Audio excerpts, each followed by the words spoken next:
So this is episode 53 of the Battle of Ohio podcast. I'm back from vacation this week, and it seems like the entire NFL decided to just start blowing up with news the second I left town. It was really annoying. But it does mean that we have a lot to talk about on today's episode. We're mainly going to focus on early training camp takeaways, but we also have some extensions to get to and some smack to talk about with the other AFC North teams. In particular, Pittsburgh, because why, Thomas?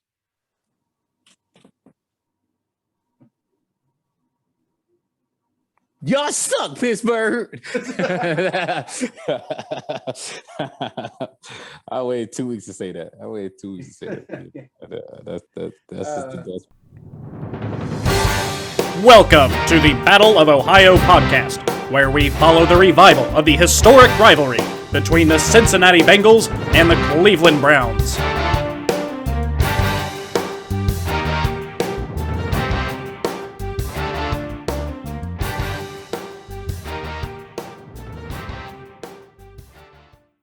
I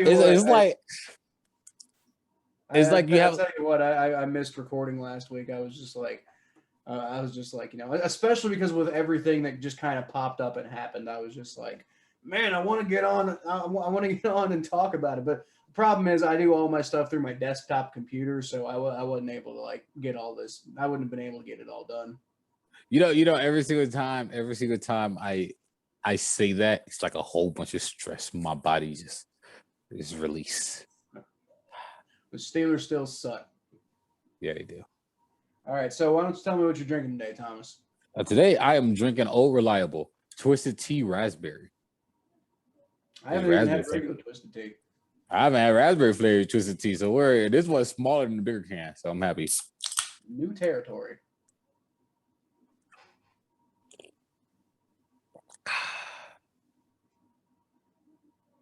It's really damn good.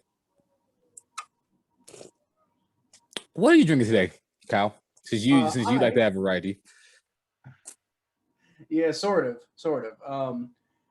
I am drinking a Lone Star beer, which is the national beer of Texas, apparently.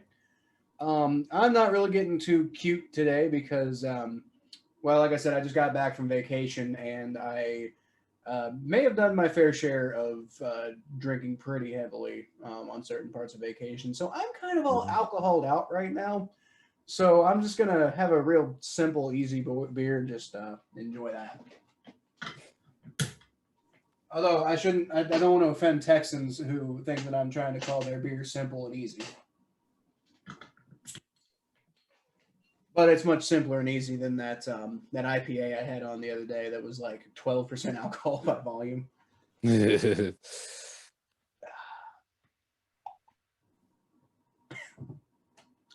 gonna be take some getting used to. I'm telling you, man, I had a lot to drink. It was just tequila shots for hours. It was bad. So. All right, let's go ahead and get into what we're going to talk about this week. So, like I said, unfortunately, I was on vacation last week, so we didn't have an episode with the beginning of training camp just happening to start on last Tuesday. By the time it'll come out, currently it's the most recent Tuesday, but by the time this episode comes out, it will be last Tuesday. Will be when training camp started, July 27th. So we weren't able to get to you guys and talk about the initial thoughts. But that just means we have more content to talk about here. In particular, the thing that I have been noticing is a theme going on between both the Bengals and Browns is a competition for the kicking job. Now, just for context, I don't really view it as quite so much a battle with the Bengals kicking job because a lot of I'm not going to name which outlets, but certain media outlets are making a much bigger deal about this kicking competition than there really is. They're like, oh, it's a close race between Evan McPherson and Austin Seibert. And I'm just like, okay, so it's apparently a close race because Austin Seibert's doing really well in camp. Apparently. But Evan McPherson is also doing well. So it's like we drafted the guy in the 5th round. Austin Seibert doesn't have a long tenured period of being like the Bengals kicker or anything like that. I don't really see how this is unless Evan McPherson struggles. Until Evan McPherson struggles, I don't think it's a competition. Because I mean, if he performs well in camp, I think the job is his.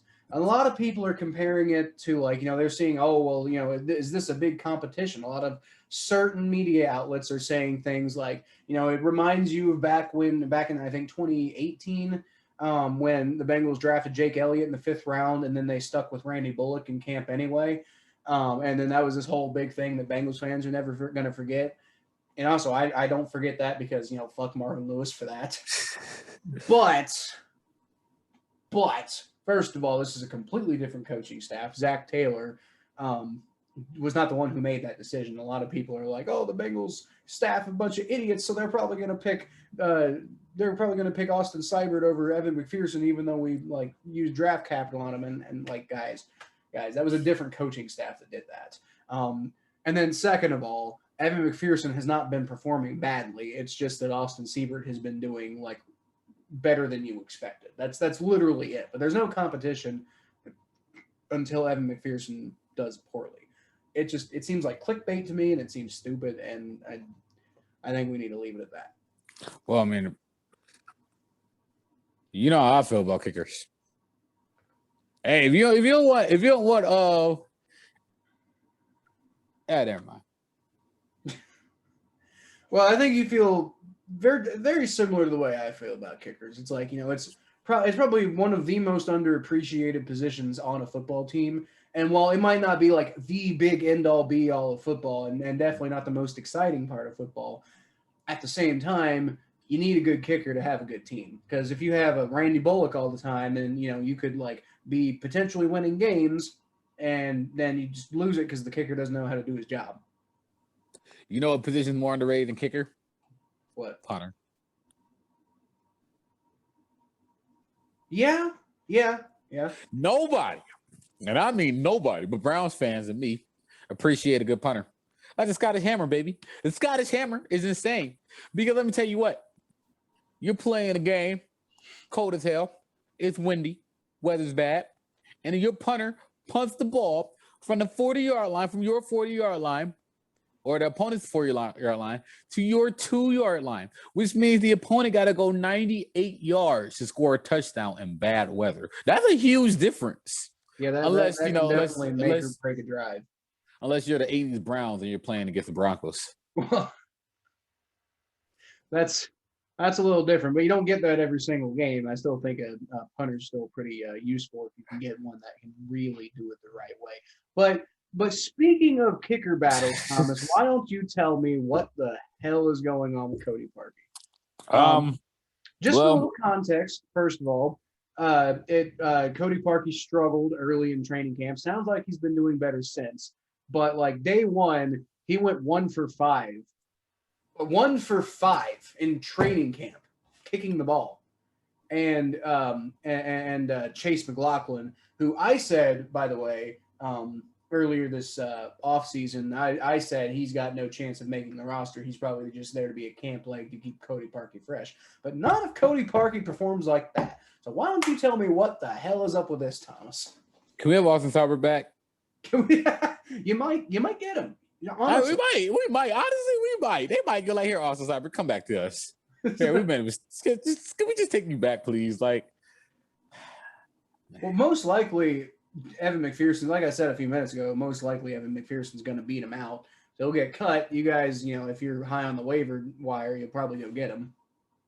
Although maybe not, because Austin Seibert's been doing pretty well. So I imagine, he'll probably there'll probably be a few teams that want to claim him when we. Maybe Evan McPherson might find the Holy Spirit and he might, start kicking some stuff through this. Dang, the one position we haven't had a good kicker since Phil Dawson. Like Cody Parkey, man. Come on, man. I mean, it's not even like we can say Cody Parkey have a good track record. He's going to rebound. No, he's not going to rebound. This is a dude who had a double doink twice. The double doink twice. That's 4 doinks. That's doink, doink, doink, doink. Doink, doink, doink, doink. Doink. Doink, doink, doink, doink, doink. Quadradoink.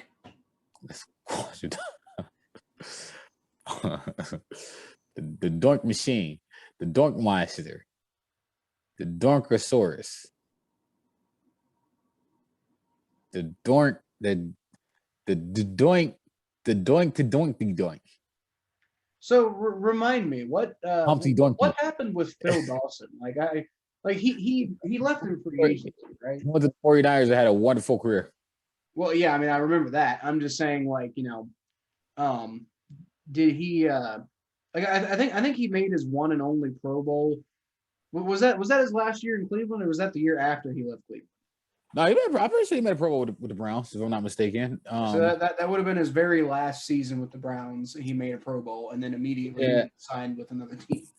Yeah, I remember like at one point the Browns' best two players were Josh Cribbs and Phil Dawson. That's kind of depressing. Oh, dude, being a Browns fan in 2000s, man.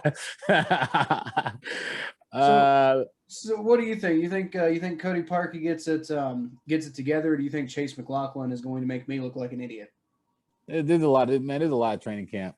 There's a lot of training camp left. By the way, Phil Dawson made his one and only Pro Bowl in 2012. That was the last year he played for the Browns. Okay. Yeah, there's a lot of training camp left, man. There's a lot of training camp left. Kickers, it's very common that kickers look bad at the beginning of training camp. That's not anything. Not something to worry about. Evan McPherson. But I mean, kickers. I mean, like there are times when kickers look bad in training camp and they come back in the season and they warm up in the season. But like Jake Elliott.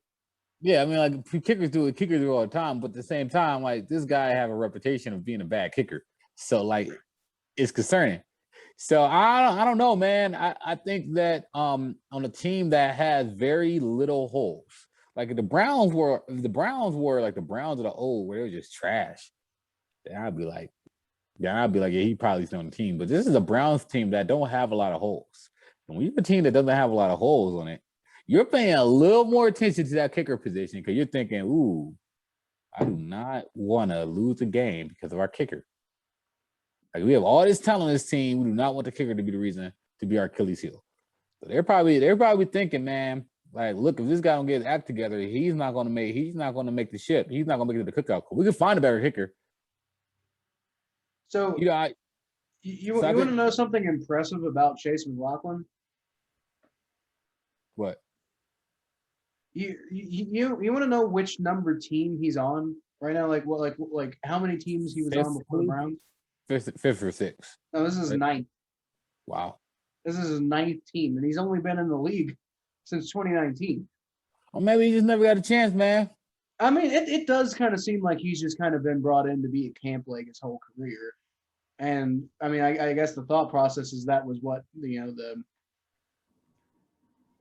I guess he was brought in to be like the Chargers brought him in because of an injury to Michael Badgley. But like on the whole, it seems like he's pretty much been like a camp guy or occasionally a guy brought in because of injury. So he really, I think you're right. He really hasn't had a chance to show that, he's much of anything. And so Cody Parkey might be giving him that chance. You're trash, Cody Parkey. According to this, Chase McLaughlin has been more than just a camp leg or an injury replacement because apparently his most recent team was the New York Jets before the Browns. He was claimed by the Jets in December, and on January 2nd, he was promoted to full-time starter after the Jets decided to cut Sam Ficken. So, like January 2nd, did they even play a game after that, like the Jets? Well, I mean, like, look, man, like, all right, so wait, let me look at his range because I remember something about him being like good at Pacific range. Let me see, because I know like he's better, he's great at a certain range of kicking, and I just want to make sure I got this correct. Chase McLaughlin, because he only had a handful of kick attempts, and he's younger than Cody Parkey by a few years actually. Okay, let me look at his stats. Because, look, I'm actually really willing to give a 25-year-old kicker a chance. Because you really don't know these kickers, man. Like, you really don't know these kickers. Like, they could develop or they could go backward. So, all right, so here it is. I have the numbers up here.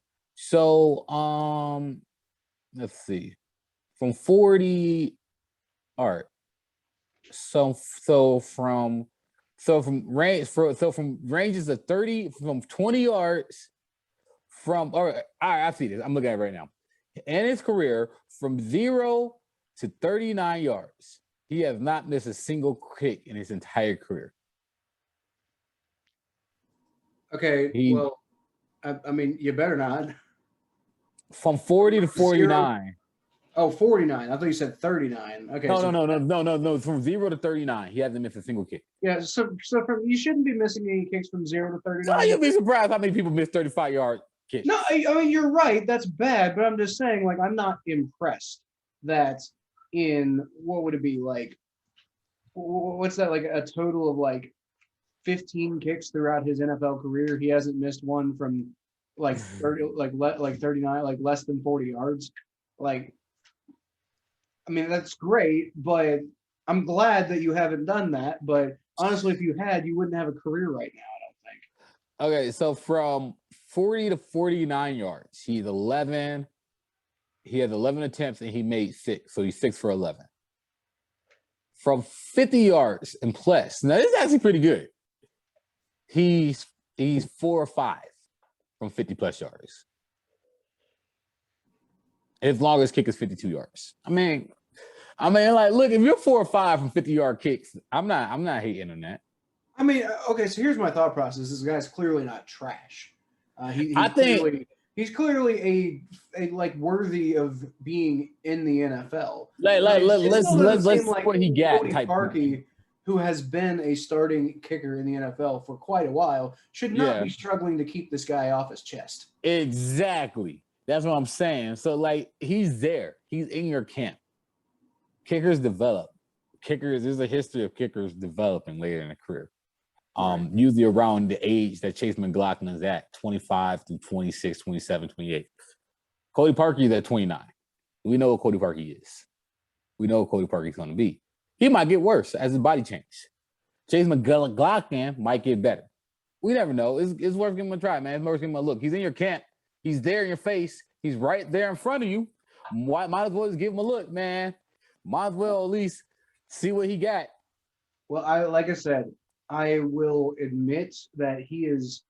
This is becoming more of a thing than I ever expected it to be. I never expected McLaughlin. I asked you about it, and you say it's just a camp leg. That was your exact words. That's pretty much what I said, and I, looking back, I stand by having that perspective at the time. But I think I was expecting Cody Parkey to be a little bit better than them. Like, I mean, not like I wasn't expecting Cody Parkey to be like the GOAT kicker or anything like that, but just a little bit better than awful. Now, in his defense, since what was it, like the third day of camp or something like that? Since that day, it sounds like he has been performing a lot better. But still, you have a day where you go 1 for 5 in practice. We're talking about practice, right? I mean, like, this isn't even like, this isn't even like an intense game scenario. Like, this is practice, and you're missing 4 of your 5 attempts. We're talking about practice. Yeah. Well, camp. But, like, not only that, though, here's what the most concerning thing is that you're missing these kicks in practice during summertime in Cleveland. What are you going to do when it starts to get cold out and windy out? Well, not only when it's going to get cold, but like, when there's actually an intensity to the situation where like your heart's racing and, you got to like keep your focus or something like that. Like, you can't even keep your focus in camp. Yeah. You can't even keep your focus with the only guy breathing down your back is some guy who has had 15 total NFL kicks in his career and is on his 9th team in 2 years. We're talking about practice. That guy is making Cody Parkey nervous. Not the game. We're talking about practice. Right. I don't even understand. AI. So anyway, Another special teamer who has been making waves in Bengals camp is former 49ers wide receiver and kick returner Trent Taylor, who, if you'll recall, the Bengals signed, I assume, is trying to replace Alex Erickson, who signed with the Houston Texans this offseason. And it sounds like not only has he been like solidly holding down the kick returner position, so it seems like it's going to be Trent Taylor this year, based on the way that they've been like basically giving him the job in camp.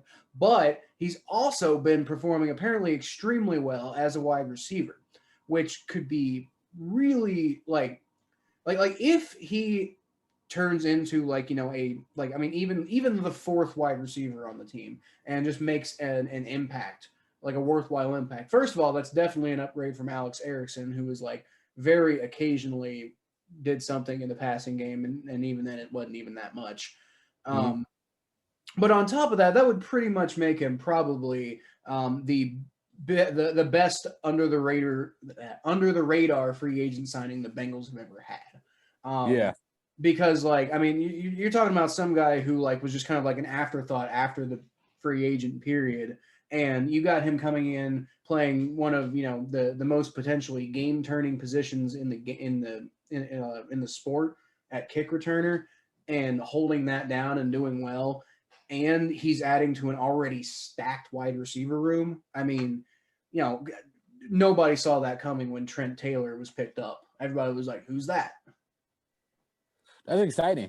That's very exciting. You know, kick returners are, and we talk about how big people that we talk about players that are positions that are very underappreciated in the NFL. You know, like special teams in general.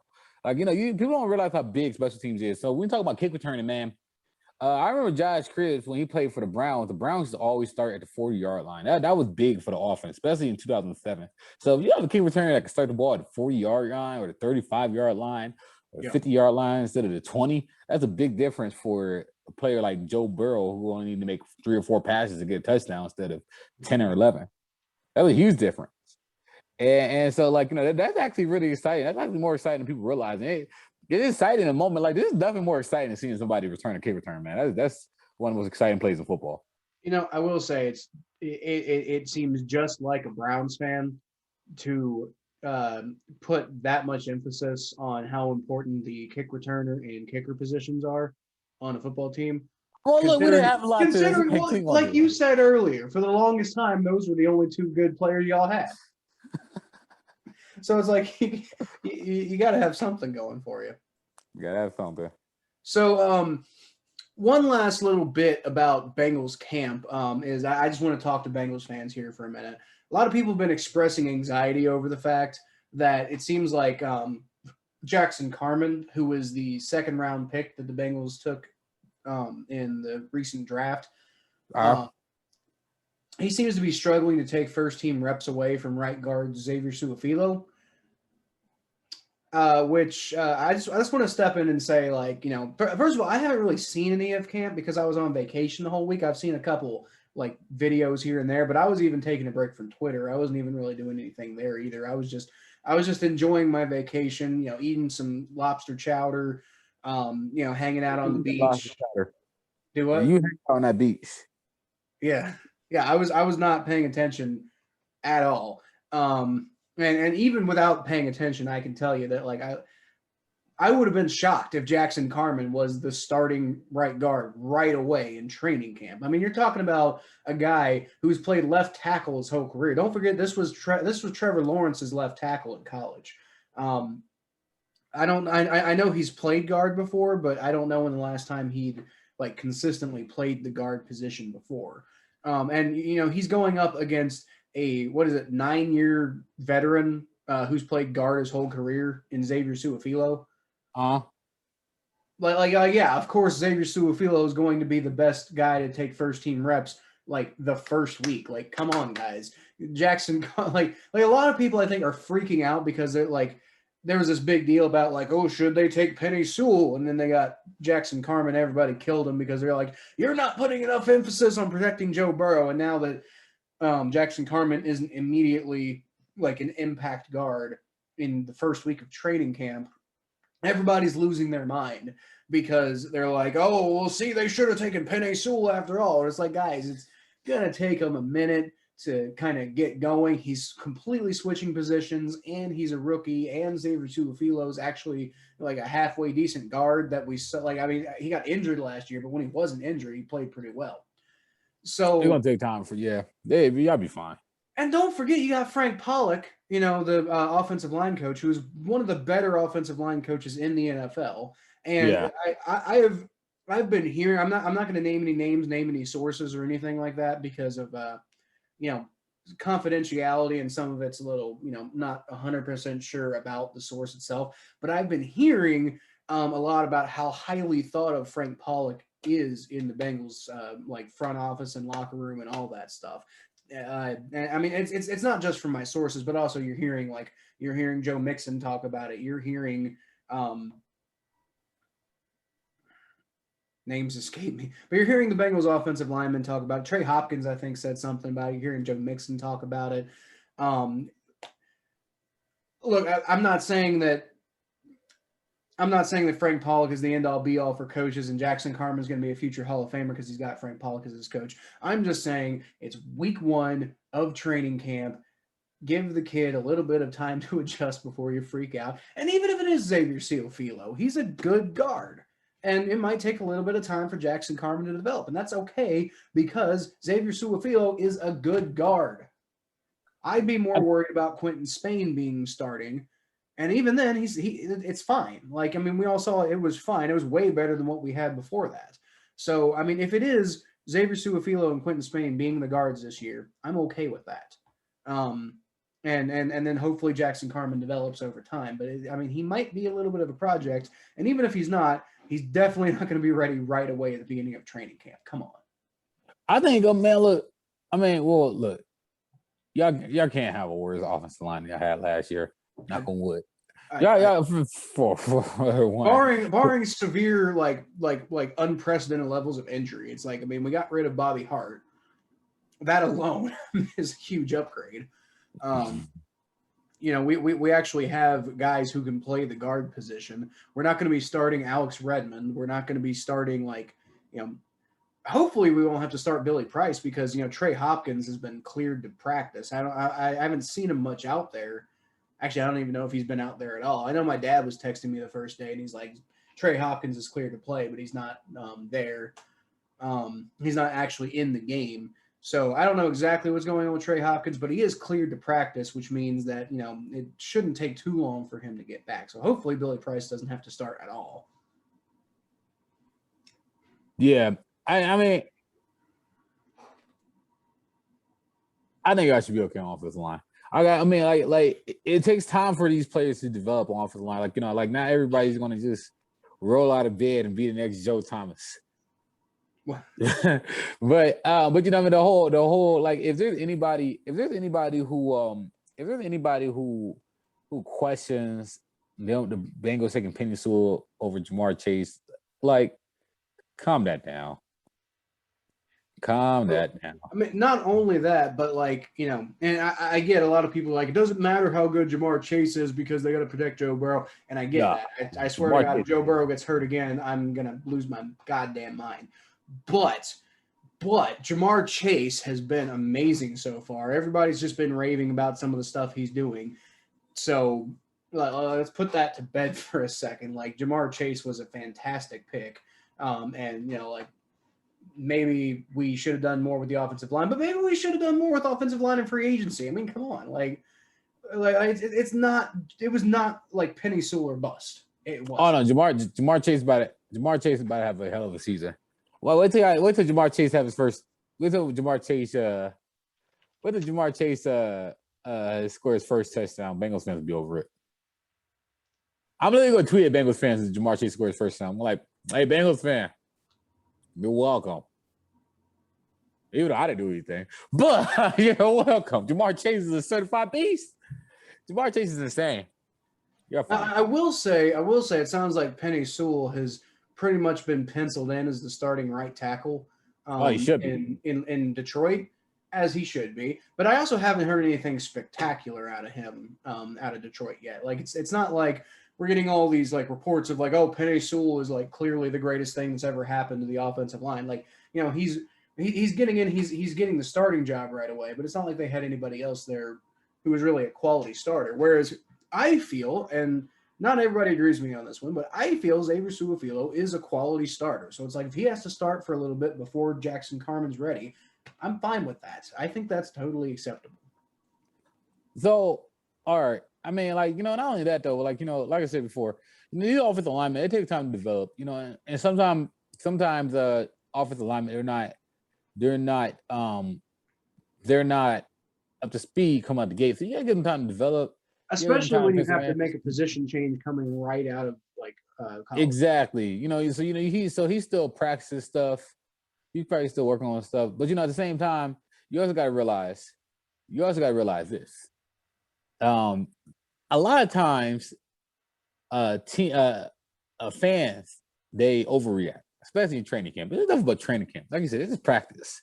This is not like kicker. We're like, oh, you're missing kicks. Like, Like this is practice. They're working out stuff. They're trying different stuff. They're experimenting with different stuff. What the coaches and the players see is a lot more impactful than what we see as fans. Now, I'm not saying that everything we see as fans or everything that the coaches say is the honest God truth. But like you said, when you have Joe Mixon raving about him, when you have the offensive line coach that you trust raving about him, when you have all these people in Bengals camp raving about this guy, why is there an issue?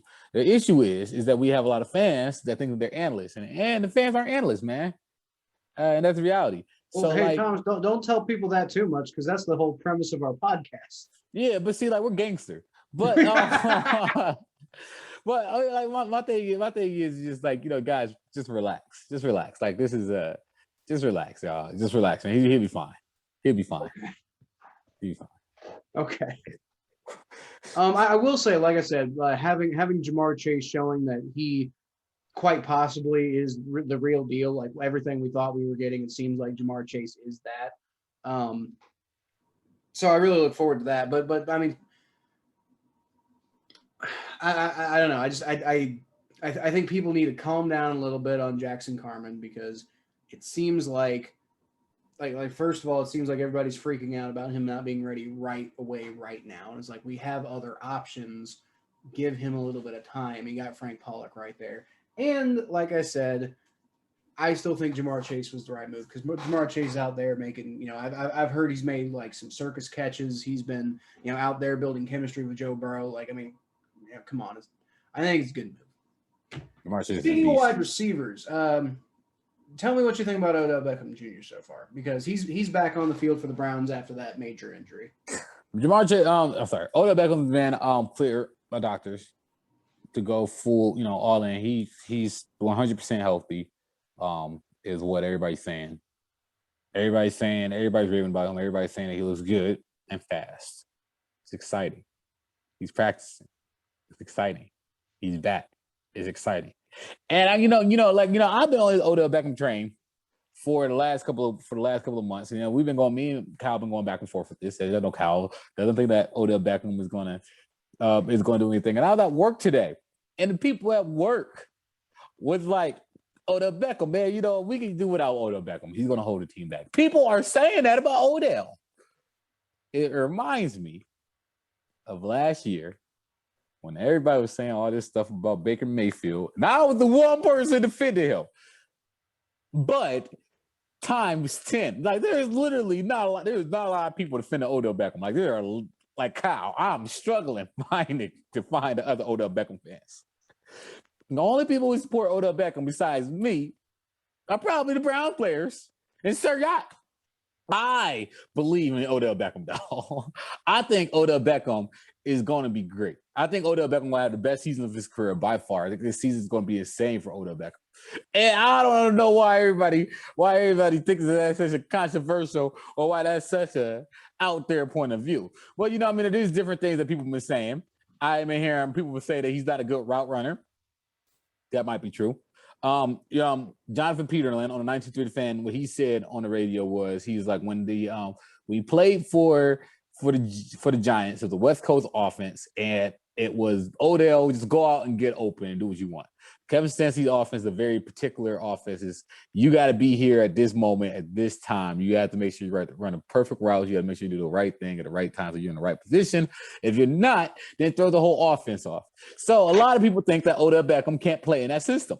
I think he can because I personally watched Odell explode with 4 touchdowns. Well, it's good for Cowboys. No, he still exploded for 4 touchdowns this year. And nobody else exploded for 4 touchdowns against the Cowboys like Odell Beckham did. That was insane. So take that performance, what you want, but I think Odell Beckham is about to have a hell of a season this year.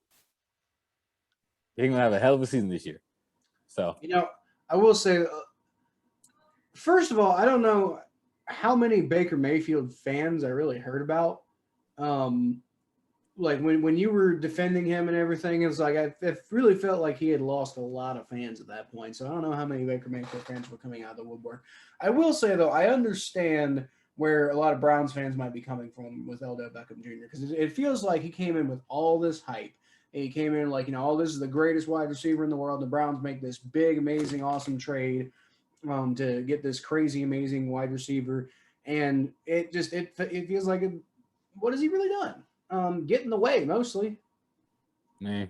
And that's my thought process with Odell Beckham. It seems like all he's really done is get in the way of the Browns' progress. And when he's not on the field, it seems to be when they're making the most progress. I mean, minus a couple big games here and there, but even then, it's like that doesn't really translate to sustained progress. All I'm going to say is this is what I love about sports. We will see. Well, okay. We will see. I think I think that's all we really have. I think there's a lot to talk about as far as training camp because, like I said, we missed a week and we kind of missed the lead up to it too. So we there's a lot more substance there. But as far as like the real big points, I think we mainly covered them. But we've got a couple extensions that I think we should probably talk about before. Oh yeah. It's over. So I think. Let's start with the less interesting extension first so we can save the best for last. So first, we're going to talk about the Bengals finalizing a contract extension with Sam Hubbard. Okay. Now, first of all, Bengals fans love Sam Hubbard. He's a Cincinnati kid, born and raised, and he's come along, been a very good player for the Cincinnati Bengals. Now, I don't think he's exactly like the greatest player, like the greatest defensive end out there or anything like that. But the Bengals did pay him like a top 32 defensive end. I believe the deal was $40 million over 4 years, keeps him on the team through 2025. So, but I mean, not only did they pay him like a top 32 defensive end, but this is after paying Trey Hendrickson as a top 10 defensive end. Like Trey Hendrickson, in terms of like average money per year, is the 9th highest paid defensive end in the NFL. So they, on top of that, they decided to make Sam Hubbard one of the top 32. So according to what the Bengals are, basically what the Bengals seem to be saying with their money is that both Trey Hendrickson and Sam Hubbard would be the best defensive end on other teams in the NFL. And so the Bengals basically making the statement saying, we've got this power defensive end unit, which I just haven't quite seen from Sam Hubbard. Like, I mean, he's had some flashes here and there, but I have at no point I've ever thought, oh, the Bengals are really taking care of the defensive end position because we got Sam Hubbard. Like, he's good, but is he top 32 defensive end? I don't know about that. I think that he should. I think it's a good thing for the fans to re-sign somebody that has a hometown connections and everything. Yeah. I don't know, man. I don't know. I don't see anything wrong with it. I think it's a great extension. I think it's great that you're extending that locker room presence. I think it's a fine extension. I think it's a little rich for what I would have paid for Sam Hubbard, but importantly, it does leave roughly $18 million of cap space for the Bengals to play with, which I think they're going to need almost every single bit of that. Maybe not every single bit, but they're going to need almost every single bit of that to extend Jesse Bates.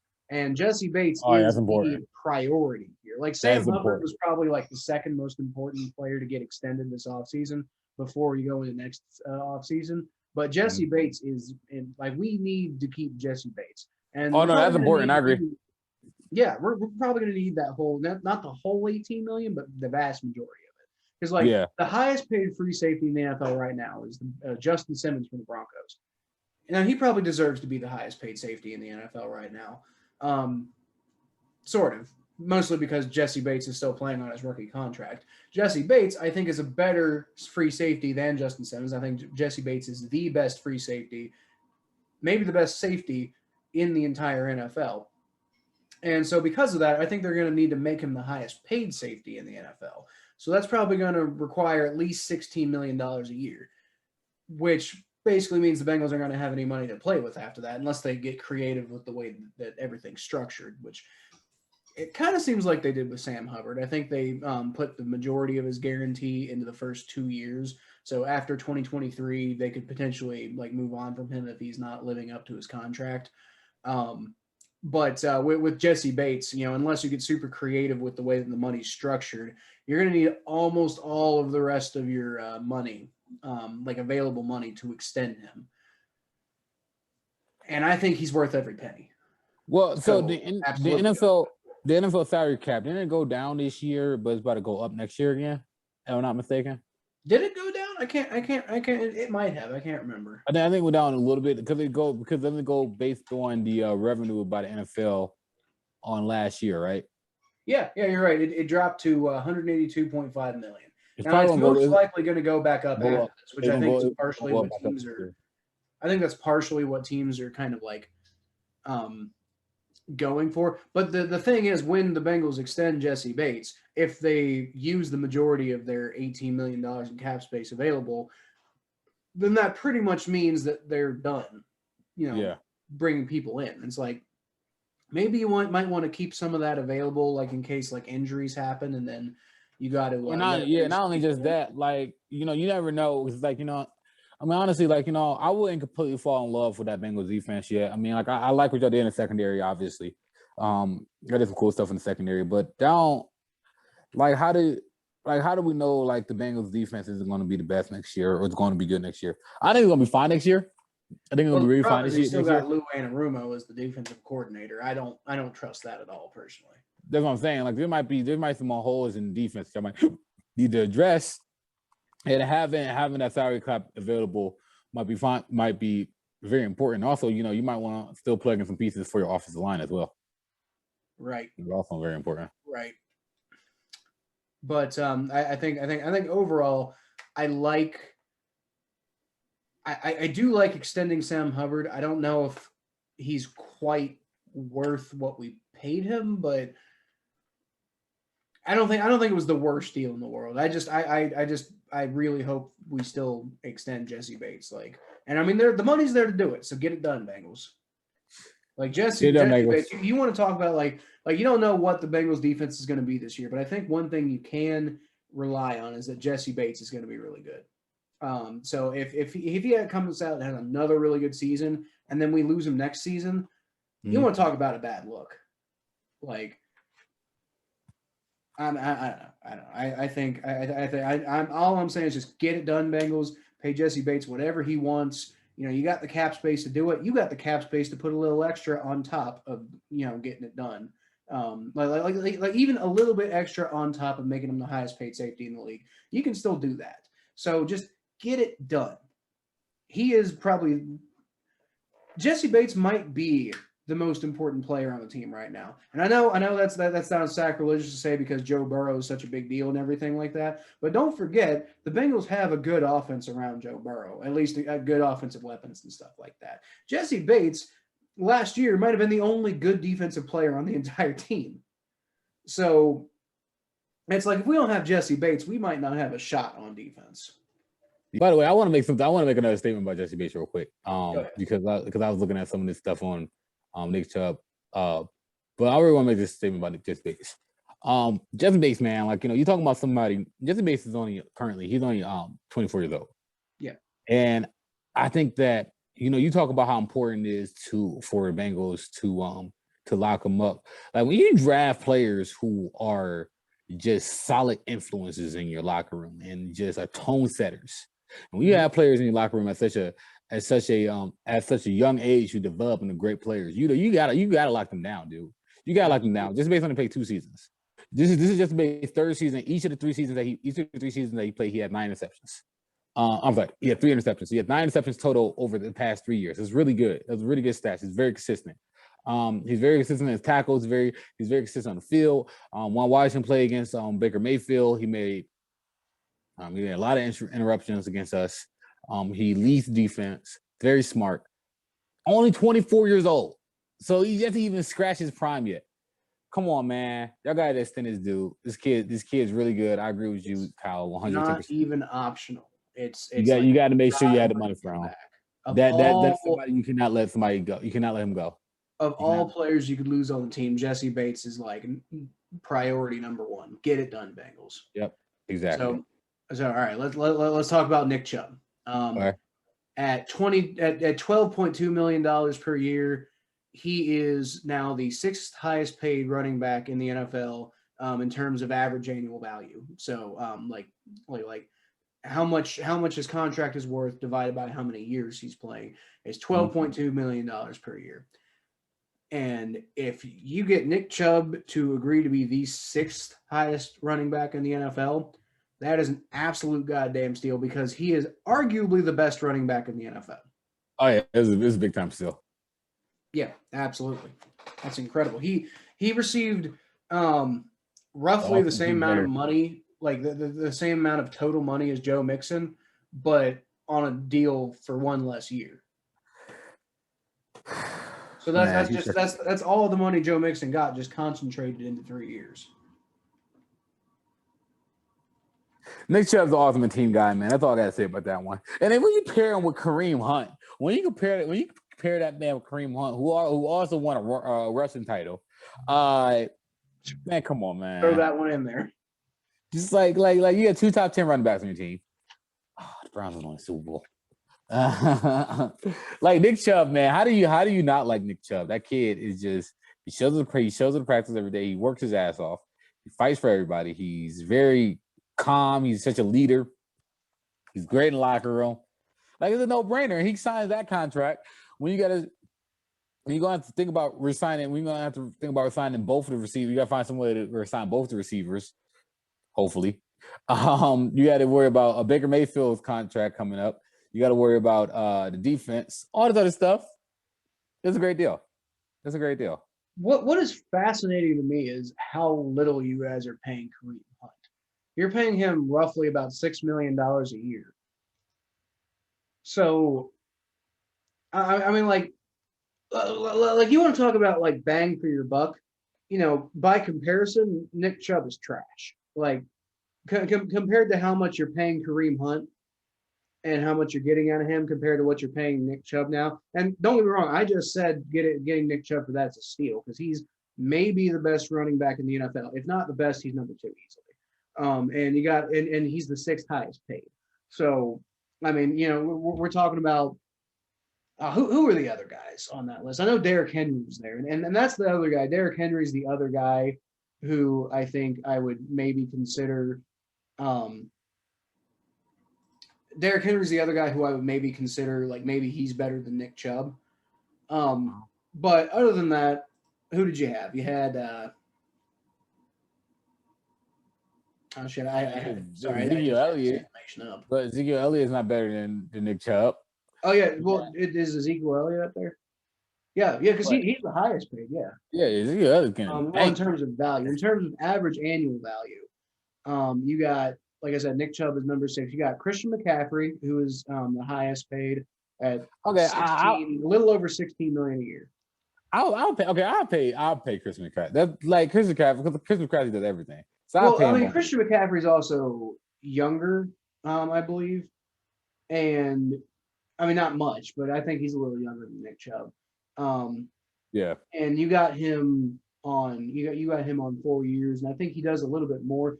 Now, like purely just as runners, I think Nick Chubb's a better runner, but Christian McCaffrey, I think, does a little bit more total for the offense. You got Ezekiel Elliott. Nick Chubb's way better than Ezekiel Elliott. You got Alvin Kamara, who I think is a very, very good running back, but I think Nick Chubb's better than. You got Delvin Cook, also a very, very good running back, but I think Nick Chubb's better than. And And you got Derrick Henry, who I do think Derrick Henry is a better running back than Nick Chubb. But Derrick Devin Cook's pretty Henry good. is only getting paid like 0.3, like getting paid $300,000 more dollars a year than Nick Chubb. So it's not like Derrick Henry is like the top of this list or anything like that. I do not think that Christian McCaffrey, Ezekiel Elliott, Alvin Kamara, or Dalvin Cook, any of them, I think, are better than Nick Chubb, and yet the Browns are paying him less than any of those other guys. Man, I think all right. So Delvin Cook is probably the best. No, I take that back. I got to make that statement. I was going to say Delvin Cook probably for me is probably the best running back in the NFC. But there's that Kamara guy in New Orleans. So Alvin Kamara is incredible. I actually wanted the Bengals to take Alvin Kamara in that draft. We ended up with Joe Mixon, which at the time I was like, man, Alvin Kamara is going to be so good. And I was he's right. a beast. But Joe Mixon ended up being really good too. So I guess I can't complain too much. Kamara is saying. Alvin Kamara he's really good. He's good. But I think Nick Chubb's better. Okay. Nick Chubb is just you always have another gear. And it's so hard to tackle him. He's so quick. He's a lot faster. He's like a bullet. He's like a big bullet, and people just bounce off him. And he's just such a power runner, and it's just so good for this franchise because he embodies his inner Jim Brown. Man, he's good. He's really good. It's really exciting to have him here for the next 3 years. Just locked up. I can imagine. For Browns fans, got to be absolutely thrilled because. Bringing back Nick Chubb now I will say there's something about running backs and like how valuable they are to a team in 2021. There's that whole argument I don't really want to get into, but I do think that the Browns bringing back Nick Chubb is a little like the Bengals potentially bringing back Jesse Bates. So again, if the Browns can pay a running back, the Bengals can pay a fucking safety. Yeah, I better pay that safety. That probably one of the better safeties in the AFC North. I mean, he's not better. No, he's the best safety in the AFC North bar none. John Johnson's pretty good. No, he's not as good as Jesse Bates. The only safety I would say in the AFC at all, maybe in the whole NFL at all, that I would say is maybe better than Jesse Bates is Justin Simmons. And even then, I think it's real close. I think if Jesse Bates has another year like he had last year, then discussion over. Dude, Jesse Bates is a beast. Like, you think about it, he's like 24 years old, though. Like, that's the whole thing that I'm just looking at, that I'm tripping over. 24 years old. Yeah. He's like 24 years old. Out of Wake Forest. Like, didn't see that one coming. He's like 24 years old, which means he's only 24 years old, which means that he hasn't touched his prime yet, though. Well, that also means that he potentially has another decade left of playing in the NFL. He has so much more to learn and grow. Like he we haven't seen his best yet. He's going to be insane. I know, right? So, like I said, a lot to talk about for the Bengals. We all want to go to Browns. We missed a couple weeks. But that I think we're going to go ahead and wrap up that segment and go ahead and talk about the rest of the AFC North, which we have much less to talk about. The Ravens and Steelers have been much more quiet. The most recent thing I've heard about the Ravens seems like Lamar Jackson tested positive for COVID-19, which is his second time coming down with it. So that's not good. As a human being, I'm gonna say simply as a human being, I wish him a good recovery. As I would with anybody. I'm not gonna wish ill upon another human being like that. Although I will say that does not bode well from a football perspective, especially with how inconsistent he was last year. It really feels like he needs this training camp to get back on track. So I can't imagine missing, part of training camp is what Ravens fans wanted to hear. Imagine, you know how much Bengals fans have talked about how important it is that Joe Burrow made it back for training camp? Yeah. How huge that is that he's going to actually have a training camp when we didn't even have an off season or we didn't have a preseason last year. It's so important, especially the very beginning. It's like missing the beginning of a movie. Right. Like, yeah, you have to catch up. Like, like, dang, I gotta wait till this movie come on DVD or streaming for me to see the beginning. But like, yeah, not only just that. First of all, let me say this. I agree with you. Like, I had COVID. COVID is not fun. Like, it's absolutely the worst. Like, I mean, when I tell you I was in bed for a week, like COVID, like I still feel like I'm still trying to recover from COVID. So, like, you had twice, people get COVID twice. Like, I ain't gonna go I'm not a scientist, but I just know like that's like bad. Get well, dude. Get well, dude. Like, seriously, get well, dude. Like, that ain't no joke. I ain't, you go into a year where you're seeking a contract extension currently. So you're trying to get more money. You're thinking about extending him. We talked about this before the podcast that his interception numbers are going up every year. So it's very important that Lamar Jackson get into his training camp and work on his throwing ability, because if he do not figure out how to consistently throw the ball, then he's going to find his way out of the NFL. And this is a fact, and we're seeing it. We've seen this trend before. I like, if he want to play past 30, he got to learn how to throw that ball. And he needs these training camps while he's young to prove himself. He needs these training camps to get up to speed with Sammy Watkins. He needs these training camps, man. And like, he had been in the system for 4 years. He had the same coach, unlike Baker Mayfield, who's on his fourth coach in whatever many years. So he knows the system, but that's besides the point. The point is that Lamar Jackson needs to practice. And this does not mold well for the Ravens. It might mold for a slower start, but I think he'd be fine in the long run. Well, I will say, as far as a contract extension goes, I don't think that he needs to prove to the Ravens that they want to give him I think the Ravens want to get him extended, because I mean he was the MVP of the NFL, and like, what was it, 2 years ago? Yeah, he was the MVP. So I think the Ravens are sure that they want to get him extended. The problem comes in to how much money you're going to be able to get, and are you guys going to be able to agree on a number? And if he just doesn't show the Ravens that he's worth the kind of money that he probably thinks he's worth, and his agent probably thinks he's worth, especially with how potentially short his, like any running quarterback's career is, that could make it really difficult for the Ravens to get a deal done with him. Yeah, no, I don't think man, like, because he don't have an agent, does he? Isn't the agent his family? I actually do not know who his agent is. I'm pretty sure, because I'm pretty sure I listen to CBS Sports Radio, and they're talking about his mother doing the contract negotiations with him, which is fine, because nobody has your interest more than your mother. Don't get me wrong, but well, according to this, he is a self-represented human being. So I mean, like, honestly though, how much do you really need an agent with these contract extensions? Like, just give me enough money to live for the rest of give me enough money to live 10 lifetimes. That's all you gotta say. Well, that would be great. The thing is, like, like when it is your money, you want to get the maximum amount that you possibly can. And it's like, you and me probably see this kind of money, and we're like, oh my God, if I was making anywhere close to that kind of money, I wouldn't care. I'd just go out there and do my job, blah, blah, blah, whatever. But if it was your money, you would feel differently. Yeah. It's my money, I want it now. The difference between 19.4 and 19.5 would make a huge difference to you if it was your money. It's my money, and I want it now. Exactly. Well, I mean, like, if you only got to share 10% of 10%. If you gotta share 10% of it with an agent, then that's also great, though. Yeah, it's my money and I want it now. Well, I mean, that's the thing. If you don't have an agent, you don't have to pay an agent. Sure. So you know what I mean. So you might get less money, but you might get. Anyway, that's not here. Yeah. Well, like I said, I wish speedy recovery to Lamar Jackson.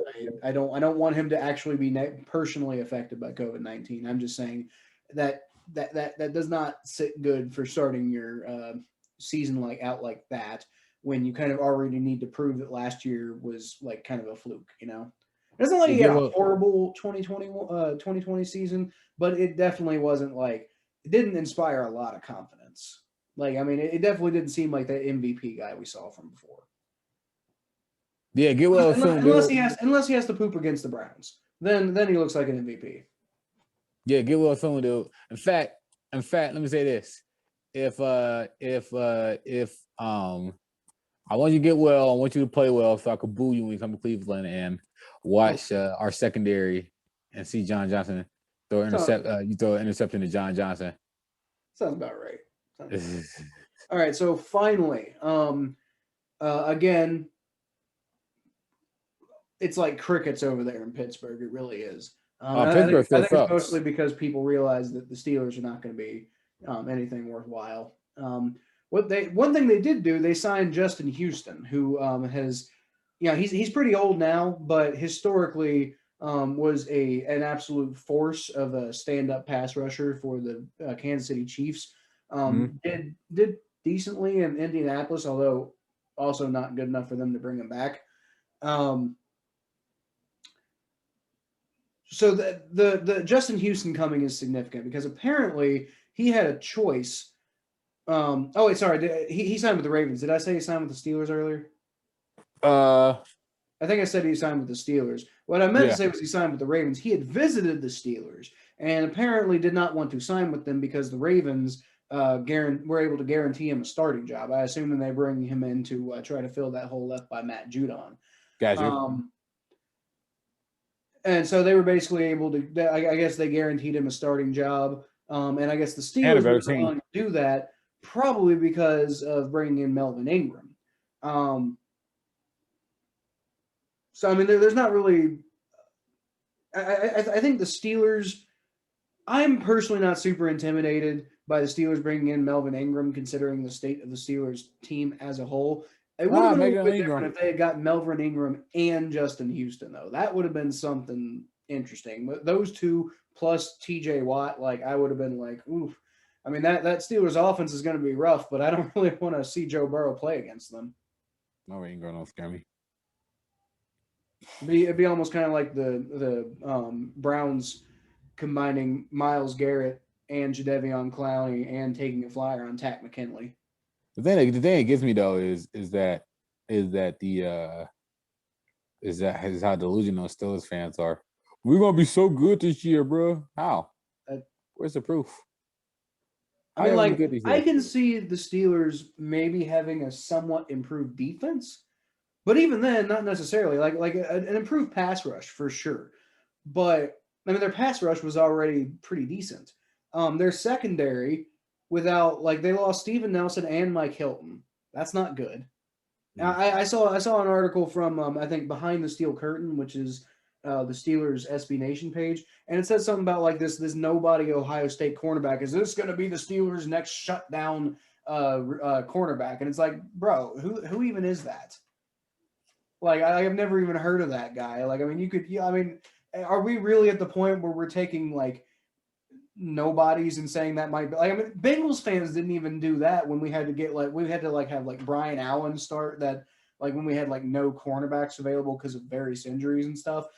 Nobody was out there saying is Brian Allen going to be the next great cornerback in Cincinnati? No, everybody was like, crap, we got to start this guy and then we're going to have to deal with the consequences of that. And we ended up playing Pittsburgh that week actually, and it didn't go so well if you recall.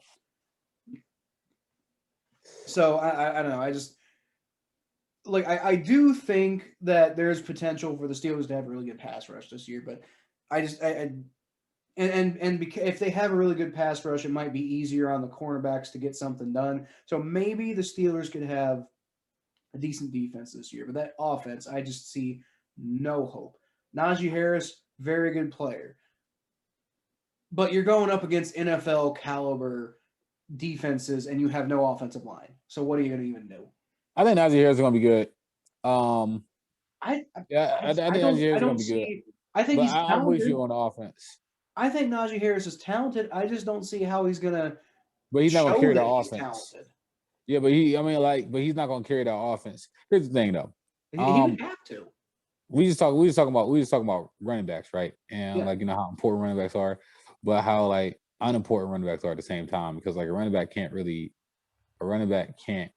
win you the Super Bowl per se. You need a quarterback, dude. The whole point is that Ben Roethlisberger can't throw. Can Ben Roethlisberger get away this whole year with throwing dink and dunks? Can he? I don't think so. Well, I think under different circumstances he could, I think honestly, defense. It almost kind of seems he's going to have to. Yeah. Because that's the only way they're going to find any successes if he's dinking and dunking. Now, first of all, I don't think the Steelers have enough talent to make an offense like that work. Yeah. At least as far as pass catching options go. Now I will say that's pretty much what would have to happen because the offensive line is so bad. Roethlisberger's going to have to get it off quickly and try to not constantly improvise all the time. I mean, if you can get him, if you can find a way to make dinking and dunking work, and then find ways to get Najee Harris the ball in space, I can see that offense having some potential. But that's the only way that's going to work, and that's going to get figured out real quick. Yeah, and also the other thing is that I just don't think that I'm with you. I just don't think that. Well, for one, because we all know how we feel about Ben Roethlisberger. We think that Ben Roethlisberger is on his last leg, hypothetically and literally. I think the defense is going to be fine for the Steelers. I think the defense, like you said, the Steelers always have a good defense. I think the Steelers defense is going to be fine. Not worried about the defense. But their offense, man, the offensive line's trash. The receivers are okay. I wonder about their secondary. That's my only thing. I don't think their defense will be that bad, but I don't think they'll be that good because it's they got Minkus Fitzpatrick in the secondary. Huh? They got Minkus Fitzpatrick in the secondary. Well, that's nice for Minka Fitzpatrick, but what else do they have? They got Minkus Fitzpatrick in the secondary. That's it. I mean, Joe Hayden isn't. Joe Hayden is first of all, Joe Hayden is not the same Joe Hayden as he used to be. He's sometimes pretty good. He's had some good stuff with the Steelers, but only when the rest of the defense is really operating very well around him. And the problem is, like I said, Minka Fitzpatrick I think is going to be pulling a lot of safety duties. So it's Joe Hayden's basically going to be relied on to be the guy at cornerback. Yeah, pretty much. And he's not. He's not. He's just not. Anymore. He used to be. There was a time, but those days have passed. We play for the Browns. And they just didn't know how to use them. Right. Yeah, it's going to be fun watching the Steelers be bad this year. It's going to be interesting, and I definitely think that is what's going to happen. I think the Steelers are going to be. See the smile on my face. That's a genuine smile, too. But I do think they're going to have a losing record. It's going to be Mike Tomlin's first losing record ever. Wow, we're going to be fired this year. So, anyway, guys, I think that's probably going to do it for today's episode of the Battle of Ohio podcast. Thank you for listening. Glad to be back. It wasn't fun taking that much time off the podcast, especially when everything just kind of seemed to happen all at once. But for me, the vacation was very needed, very rejuvenating. So, we're back in action now. We're going to be coming at you every week. We're going to be having episodes out. We got a guest coming on next week. Another Bengals fan. Going to have to try to have a Browns fan on at some point. But, if anybody wants to come on in any episode, just hit me and Thomas up. Talking to the fans. That's really what this podcast is about. It's about a fan's perspective on all this stuff. I am somewhat of a I have sports writing on my resume, and I'm actually going to be doing some sports writing again here pretty soon. But for the most part, I'm just a fan. Thomas is just a fan. We're not big, huge experts or anything, but it's about getting the fans together and talking trash and whatever. It's just for fun, So come on, have some fun with us. We'll get you on when we can, and not to mention, both of our schedules are kind of syncing up more lately, so we shouldn't have any more scheduling issues either. Yep. So if you like what you hear, don't forget to like, comments, anything that you, if you have any rebuttals or want to say something, say something nice, say something mean. I don't give a shit. Make fun of me. If you comment on my video and you say something mean, it's well, that was mean. But then, it's a comment on the video, and that helps with the algorithm. So it's what? If you feel like saying something really crappy, then whatever, go ahead. You do you.